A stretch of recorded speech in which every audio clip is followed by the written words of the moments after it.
Rolly, what's up, brother? What'd you think about Ryan's performance? I think it's funny how he didn't call me out. Are you surprised? No. Here, but we gotta ask, what do you think about that Ryan fight? Pretty good. He did his thing. Yeah. It was a masterclass performance. That jab he was popping, the way he was calm, cool, collective, literally. But I love the fact that he was using his combinations and he stuck to the game plan, you know? He just had to stay calm, that's it. Right. Have fun. I was yelling, have fun, just reset, use your jab, that's it. Right, he landing the right hand. I mean, he was really kind of I think everyone, or at least the ringside, had him winning all the rounds. Yeah, no, I believe it was a shutout, but look, you can't take nothing away from Barrios. I mean, Barrios is a tough son of a gun. He really is. Got a champion, first champion, right? First championship belt. Correct. So I think he did well for the first time based on the circumstances. Now Being out for a while, you know, Right, a little for sure. rusty. I seen a little bit of rust, but once he got going with the flow of it, you know, he'll settle down a little bit, and you know, him and his dad know what to do going forward. Sean, what do you think about that fight, man? Amazing. Amazing. The kid looked amazing. I'm not here to do interviews right now. I'm trying to leave. I lost my ride. I'm not doing interviews. Appreciate it, Sean. Yes, sir. And the whole story we had been developing all week simply blew up into something far more chaotic than anyone could have imagined when that first bell rung. Because the chess game was not peaceful. Tension was being retaliated in real time.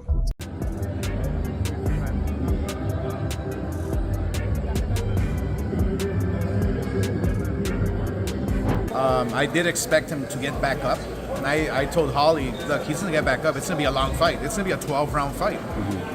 Barrios is a world champion. He's nothing to lose. He's still a great human being, a great champion. And, you know, he was just outclassed by a fast. David, what'd you think about Ryan's performance, man? It was a good performance, man. He looked good. He looked good. He had good jab, good movement, good body shots. Bro, his speed is crazy. You know what I mean? So I feel like there's a lot of good fights from him at 147. You know, this is a good bounce back from him because this is coming back from his first loss. I mean, from his loss with Rolly, and now he's a world champion again. So, you know, not only did he gain his confidence back, gain his mojo back, and now he's going to be a force to be reckoned with at 147. Do you think Devin Haney rematch seems to be the obvious thing, I think that's right? the only thing that's appropriate, you know what I mean? That's the only thing I want to see, you know what I mean? Also, you know, still got Rolly out there too. It'd be good fights. We got some good fights for Ryan. Ryan's quick combos that appeared to be coming from multiple directions at once were sharp, twitchy, and nearly laser-focused. I think it was an amazing performance. Shouts out to Ryan, you're a world champ. What you? I got obviously, you know, there's a lot of talk about different people that you can fight. Shakur's talked about fighting Ryan. Yeah. Could you see yourself in a fight with Ryan Garcia? Man, 147? Possibly, but look though, April 4th, DB3 Promotions is throwing our own show in the arena. 3 black men coming together as brothers. We're brothers. Right. DB3, we're throwing our own promotion. One of the only fighters that's doing it in the game. We're throwing it in the arena, April 4th, Trotway Arena, Norfolk, Virginia. It's going down. Tonight's performance. Ryan, what'd you think about tonight's performance? He looked crispy, looked fast. Hey, what's up, baby? And it was immediately clear what he meant when he said that speed was the element of surprise. Here's the twist, though. Barrios carried out the exact actions expected of a disciplined champion. Yeah, I think he's a great fighter. What a great performance. But ultimately, you know, Ryan can get it next. I believe that's the plans. If he wants it, he can get it next. So yeah, let's get it done. Are you shocked? I'm super shocked. Yeah. Ryan in there doing his big one. He on top of his fast, he's sharp, his instincts, everything. It seemed like everything working for him tonight. Just that steady march forward, high guard, without fear or overreactions. Patient pressure as if he had anticipated the storm. In the beginning, it was like electricity and gravity. Ryan is displaying flashes of genius. By absorbing, modulating, and anchoring the tempo, Barrio is gradually making the fight uncomfortable. Ryan. Congratulations to Ryan, man. No better way than to win a world title, welterweight, WBC, the one and only. Mauricio Suleiman, Jose Suleiman. Shout out to Ryan Garcia, man. Were you surprised how dominant of a performance it was? No, it's just depending on which Ryan you're going to get, right? And we got the Ryan that everyone likes to see, King Ryan. If we get that Ryan in a Devin Haney rematch, what happens? Well, you can't you can't put them guys in yet. We got me in division now. I'm going in that division, so we'll see. De La Hoya, Oscar, crazy fight, man. Ryan had his number. Talk to us about the fight. What did you see in that fight? Yeah, I saw a composed Ryan. I saw a focused Ryan. You know, I saw a Ryan that knew he had to win. You know, so therefore we saw a complete Ryan. We saw a Ryan that was well trained, that was determined to win that world title. And you know, at times, you know, when you throw those combinations and he lands, he was getting a little reckless. So it's like, hey, just get your composure, go back to your jab, have fun. That's exactly what he was doing. As the energy changed in waves as the round extended, the audience's response to Ryan's powerful flurry was 1 minute. In the following minute, Mario is slowing down the speed to a rough, visceral beat that forces interactions rather than highlights. I was going to say, he did call out, you know, the man that you just faced, Shakur Stevenson. If that fight plays out, knowing Shakur, knowing his style, just what happens if Ryan faces Shakur? No, la apoyo. Sí. Habla con él. Cuando Okay. Yeah? What happens if this Ryan rematches Devin at welterweight? Hey, man. Victor Conte ain't here, man. Got rest of soul, so we'll see where that goes. Thank you, Tim. I saw you yelling, jab, jab, jab. Yeah, that's the key, man. You know, the jab is the key for every fighter. I mean, I would love to see more jabs in the game today, but once those fighters throw jabs, double, triple jab, there's no way of blocking them. Then you follow up with your combinations, then go back to the jab. You know, it's a thinking man's game. You could actually watch the psychological plot unfold in real time, with momentum swinging against structure and urgency against poise. At times, Ryan's speed illuminated the arena, and at other times, Barrios' timing and durability stealthily took the momentum away. I don't know, that's for you guys to say. I mean, I'm always gonna love the Luke Campbell one. That's like one that's always sticked in my heart that I had to fight through, got knocked down, was dazed. So that was always gonna be up there for me, but this was my most mature performance for sure. And my speed was on point, my jab was on point. A lot of things were on point. I mean, I pretty much did what I was doing in camp. Just to everybody, just like staying. I realized like I'm really faster than everybody. Why am I even like moving? I could just stay right there. Counter, counter, counter, counter, counter. Neither guy appeared overpowered. Instead, they were bound into two entirely distinct conceptions of control. And that's what gave the bout its heated atmosphere. It never stayed in a distinct beat for very long. Sharp counterattack or constant pressure from the other guy would always reset the tone if it appeared like one was taking over. Man, it was a very, very dark time. It's like that passage in the Bible by David. He said, I walked through the valley of the shadow of death. That's how I felt like, you know, I was in a very dark place. Treating my body horrible, and it was hard to adjust to everything I had so quick. By the championship rounds, the focus had shifted from narratives, press conferences, and hype. It turned into a matter of conditioning, discipline, and mental toughness under duress. A fierce, high-stakes battle in which bursts of genius collided relentlessly. And to be honest, the kind of show that starts arguments as soon as the last bell rings. Myself, you know, trying to fight for something, and I lost my mind to it, you know, because I was screaming out loud, oh, they're doing this, and I felt attacked for saying the things I did, and I felt lost spiritual attacks, and I lost it. You know, but God had a plan for me, and He brought me back and restored me, and that's all I can say about that. And you can really hear Oscar De La Hoya entering the discussion with that promoter meets legend enthusiasm, assessing the fallout like a man simultaneously observing psychology and performance, right before the final bell leaves that residual tension in the air. Leaning back first, he would likely add, this is the kind of fight where adrenaline, butterflies, and intention get exposed under the lights. He would be part impressed, half calculating. Not during training videos or interviews, but during those tense mid-round situations where poise is put to the test punch by punch. Oscar is immediately pointing out how the more focused and committed Ryan displayed glimmers of that deadly explosiveness he maintained a hint during the entire camp, but acknowledged that Barrios' self-assurance and prior championship experience prevented this from becoming a one-sided display. Great fight. Great fight. Amazing fight, actually. Probably one of the best fights that we've seen in terms of just emotion, you know, in terms of just the whole build-up and the hoopla. It was a great fight, and what I'm proud of, actually, I have to say this, is that I got two young fighters in their prime inside one ring in New York, and the world was watching. That never happens. It's a classic Oscar read, too. He considers more than just power and speed. He examines changes in mentality. He would most likely remind everyone that the most important factor was motivation. And you might witness hunger in radically different manifestations on both sides tonight. One that is urgent, emotional, and explosive. The other is composed, unyielding, and tactically disciplined. Then he said something inconspicuous about durability. Without really stating who gained the upper hand, he nods and states, when a champion gets hit and keeps coming, that changes the whole fight. In all honesty, the Oscars' response wouldn't seem like a celebration or a criticism given the way the momentum continued to swing. It would have the sound of interest. I smile a little as I see two different mindsets clash rather than just the two styles, understanding that the true meaning of this battle goes beyond the outcome.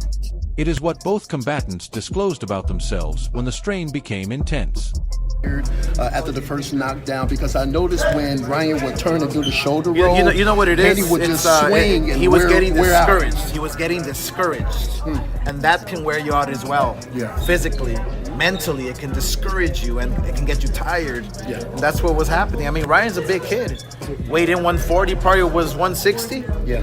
So we had two big guys up there, you know. So the difference was Ryan Garcia is a punch. And the moment you picture Eddie Hearn's reaction, that analytical, almost Oscar-style thinking abruptly gives way to an entirely other energy because the tone immediately changes from philosophical breakdown to incisive, business-minded exhilaration. Eddie wouldn't be quietly going over courses. He would be talking about moments, drama, and worth while pacing and his eyes wide. As if he had just watched a boxing bout that was actually a financial thriller. He seems to be stating that this bout has it all. Mid-round psychological warfare, momentum swings, and tension swings. The type of fight in which neither man's music permitted the story to end after 30 seconds. And that's the main thing he would focus on. Unpredictable nature. He would most likely draw attention to how Ryan's quick bursts of speed produced the unexpected spikes in danger that energized the arena. You know, we saw behind closed doors that kind of atmosphere definitely has an effect on performance. Right. But you know you know what to expect, and I just feel like, you know, I was actually quite not disappointed. I was quite upset that Ryan didn't perform because I was really pleased for him that he turned his life around. Like, you know, to see him on that Devin Haney fight week, the difference between that and seeing him here on fight week, he looked great. Like, his face looked fresh again, great looking kid. And I was thinking, wow. In the same sentence, complimenting Barrios' poise, resilience, and reluctance to lose it when things got hectic. Eddie's trademark contradictory energy, which hypnotizes explosiveness while maintaining structure. Then, without really stating who was in charge of the conflict, he would draw attention to the marketability aspect and describe it as a huge show. Because, from the perspective of a promoter, a clean result is less useful than prolonged tension. He would probably make a joke about how the other combatant always reacted right away when it appeared that one was about to take complete control, bringing the fight's emotional temperature back down. Just high, not supremacy, not collapses takes place. According to his interpretation, this would sound more like a performance that would define both men's careers than a straightforward win-lose scenario.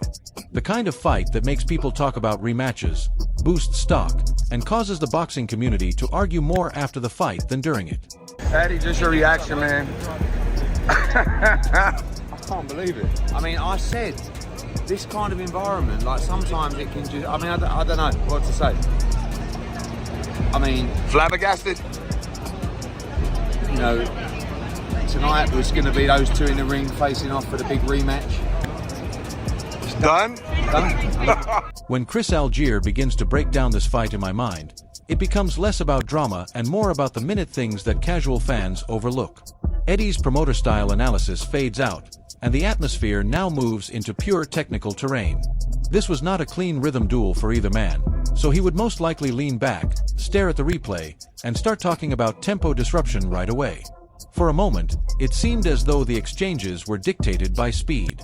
The tempo began to slow down in the following second, and the tug-of-war alone indicates that both sides carried out some of their strategy without taking the battle entirely. Algeria prefers to highlight how the subtle, humorous exchanges influenced the momentum swings rather than the dramatic scenes that are widely shared on social media. Shocked me. I didn't think that he was going to be able to do the 12 rounds route. He looked really good until the 12th round. And Barrios just didn't do enough, man. He just was stuck in second gear. It seemed like there were a lot of opportunities for him to take advantage, and he just didn't. He did a great job of utilizing the crowd, utilizing his hand speed, his foot speed, some movement just to keep the emotion. His words, "Look at the feet," were practically audible. Take a look at the distance. Because in certain rounds, placement was more important than just offensive power. To be honest, that's when it becomes interesting. Ryan experienced startling lightning-like bursts. Unpredictable, explosive, and sharp. However, Barrios, consistent pressure, small tweaks, and the kind of patience that makes you labor non-stop rather than take it easy. That chess component would be fantastic for Algeria. He most likely talked about how poise and durability maintained the fight's intensity because nobody lost their cool when things became difficult. Additionally, this didn't appear to be a one-sided physical narrative from the standpoint of conditioning. It appeared as though two distinct engines were turning at certain times. One is based on steady output, while the other is based on speed bursts. Technically challenging at times, but always entertaining from a strategic one. Fans only debated the fight once, but analysts watched it 3 times. And during the PPV.com live chat, I mean, Barrios fighting with zero swagger, with no attitude. Like, it wasn't selling anything he was doing. He did a lot of good work, but it was like you had to be really, really watching to see him do it. He was able to, to fight at that level. But I think, Barrios is definitely gonna want to fight. It's money. It's a big money opportunity. Footwork diagrams and technical breakdowns are awesome. However, the emotional perspective now becomes apparent. Because it's not analytical jargon if you think of Henry Garcia's reaction after a fight. It's a combination of quiet relief, battle pride, and father-trainer vigor. He would most likely begin by discussing discipline rather than highlights. Highlighting how all of the camp's sacrifices appeared in the light. Additionally, you can already see him mentally reliving particular rounds rather than the outcome. The tone is something like, "I saw the emphasis." More than any scorecard could possibly convey, Loki claims, "I witnessed the maturity." Nor would he gush carelessly.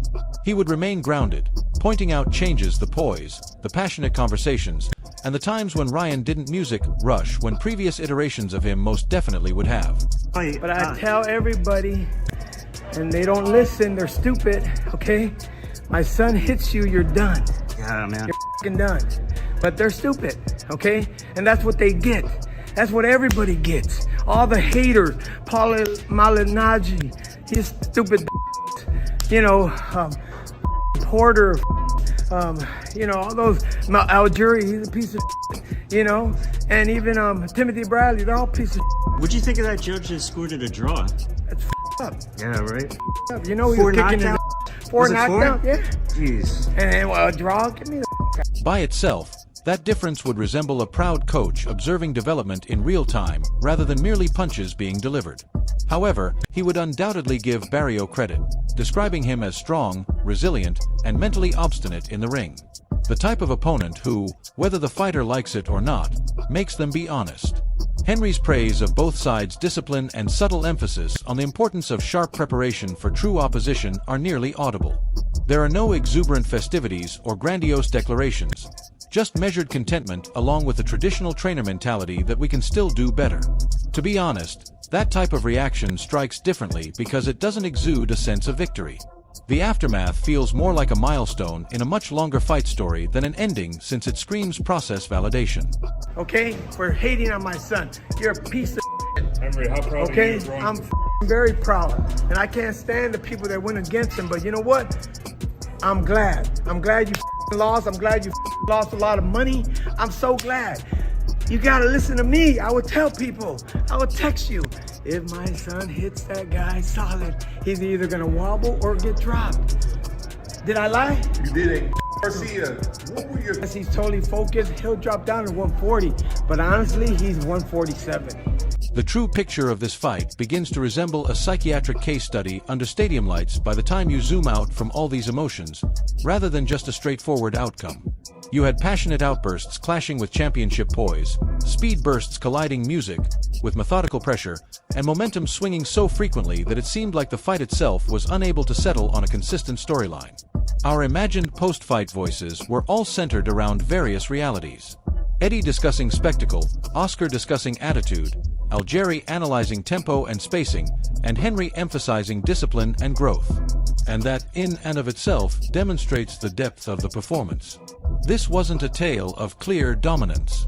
The plot revolved on a fight in which sudden explosiveness kept upsetting the stable structure and durability kept checking out bursts of brilliance. One combatant displayed hunger, haste, and sudden bursts of attack. When the momentum changed, the other person shone forbearance, perseverance, and that champion-level mental toughness. And for just that reason, the final bell didn't feel like the end. It seems to spark arguments. Who controlled the battle when it really counted, not who scored the most points. Due to the fact that during fights like this, perception, rhythm, control, and mental health start to matter as much as output quality. I sincerely want to know your position on this. Had the battle been more subtly shaped by poise, pressure, and consistency than most people would acknowledge, or did the sudden bursts of speed and momentum make a greater impression? Leave your thoughts in the comments section. Let's discuss this breakdown in detail. Additionally, remember to subscribe, like, and share Boxing Headquarters.